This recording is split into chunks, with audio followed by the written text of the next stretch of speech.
Wheeler વાહન ચાલક દોરીથી ઘવાય ન તે માટે પોલીસ દ્વારા સેફટી રિંગ તેમજ રિફ્લેક્ટર અને ગુલાબ આપી લોકોમાં જાગૃતિ લાવવાની કામગીરી હાથ ધરવામાં આવી હતી। બનાસકાંઠા જિલ્લામાં આગામી ઉત્તરાયણ પર્વને અનુલક્ષીને જિલ્લા પોલીસ દ્વારા સતત વાહન ચાલકોની સલામતી અને સુરક્ષાના ભાગરૂપે ટ્રાફિક પોલીસ દ્વારા વાહન ચાલકોને સેફટી ગાર્ડ લગાડવામાં આવ્યા હતા। ઉત્તરાયણ પર્વ સમયે કેટલીક વાર પતંગની દોરીથી ટુ વ્હીલર વાહન ચાલકો ઘવાતા હોય છે, તો કેટલીક વખત લોકોને દોરીથી જીવ ગુમાવવાનો વારો પણ આવતો હોય છે।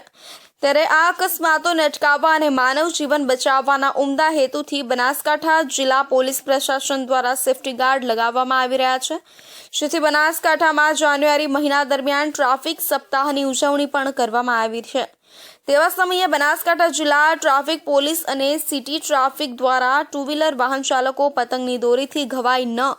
તે માટે ટુ વ્હીલર વાહન પર સેફટી રિંગ તેમજ રિફ્લેક્ટર લગાવવામાં આવી રહ્યા હતા,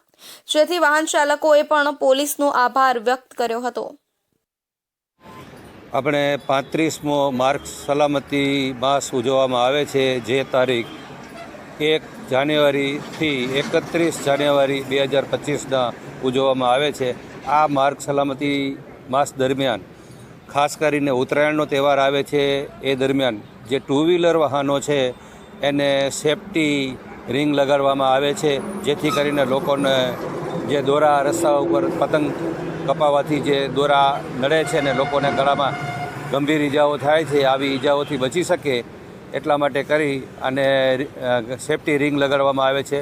હાલમાં ઉત્તરાયણ પર્વના તહેવાર નજીક આવી રહ્યો છે અને પતંગ ચગાવવાથી દોરી જે રોડ ઉપર આવતી હોય છે તે દોરીથી ઘણી વખત ટુ વ્હીલર ચાલકો માટે